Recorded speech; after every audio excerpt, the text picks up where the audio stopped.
Holy shit, man. Who knew that Jean-Claude Van Damme could act? Not me, that's for sure. Like most people, I tended to look at the guy as kind of a walk-in meme generator, still coasting on the fading memory of his 1980s heyday, while churning out half a dozen direct-to-video flops a year. It's easy to forget what a fucking crazy rollercoaster ride his career's been up till this point. He started out as a fresh-faced martial arts champion turned actor, cutting his teeth in a series of low-budget but increasingly popular underground fighting tournament films, before graduating into bigger and more expensive action flicks. Yeah, he wasn't as big as Schwarzenegger or as experienced as Stallone, and his thick Belgian accent didn't exactly help things, but his natural charm and charisma, not to mention his fighting skills, almost carried him to the big time. But a series of high-profile flops, coupled with a string of divorces and a growing cocaine addiction, caused his career to go into freefall in the 1990s, and by 2008, he was kind of adrift in the world, disillusioned and burned out, and desperately seeking a way to redeem himself.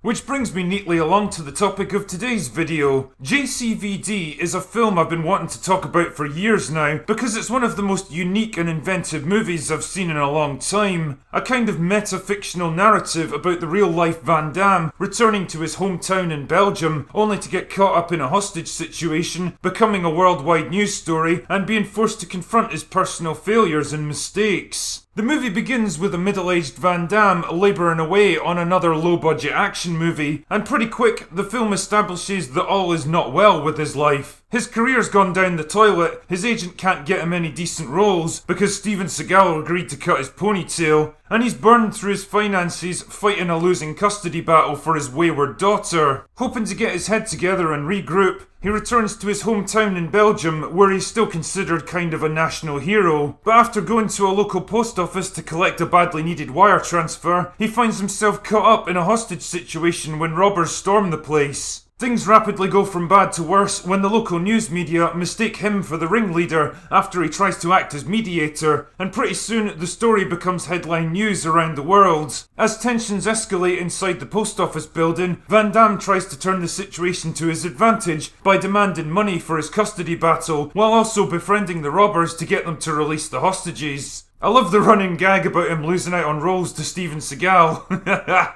Anyway, matters eventually come to a head when a dispute between the robbers escalates into bloodshed, forcing armed police to storm the place. But will Van Damme make it out alive? JCVD is a film unlike anything I've seen before. A weird, quirky and absolutely compelling movie that takes shots at everything from the merciless Hollywood celebrity machine to the rabid showbiz journalists desperate to bring down anyone who rises too high, to the shallow and fleeting nature of fame and celebrity itself. And it's driven in large part by a subtle, natural and brutally honest performance by Van Damme. Like I said at the start, it's something you would never expect from a man like him, which makes it all the more impactful as it plays out. And I have to give the man credit for putting aside his pride and ego for this movie, which could easily have come across as a self-indulgent vanity project. But there's absolutely no hint of glamour or bravado here. He's very much portrayed as an aging, downtrodden man at the end of his rope, clinging to a fading career and lamenting a life not well lived. Yeah, this is theoretically a fictional version of Van Damme, but I'd be willing to bet it's not too far from reality. And the contrast between his larger-than-life public image and the flawed human personality behind it is perfectly demonstrated when he imagines himself heroically saving the day, accompanied by high fives from the police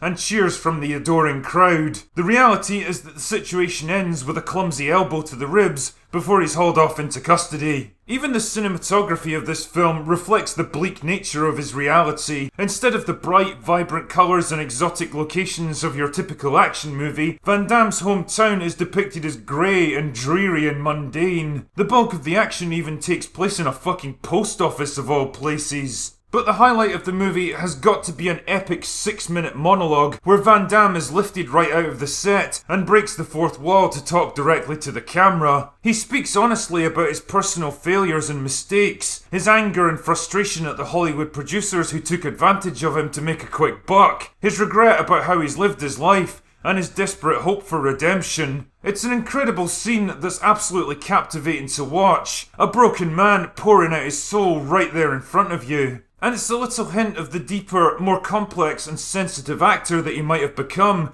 if his career had taken a different path. And all I can think is, what a wasted opportunity his career represents. The movie ultimately walks a smart and careful line in its portrayal of the man, neither elevating him as some kind of misunderstood saint, nor vilifying him as a shallow glory hound who squandered his talents. Instead, he's simply portrayed as a flawed man, confronting his mistakes and trying his best to find a way back. JCVD was a quiet sort of film done on a small budget that never really got the recognition it deserved. But honestly, I cannot recommend this film enough. Even if you're not a particular fan of Van Damme himself, the writing and performances are so strong that I think you would enjoy the film regardless. I know I did.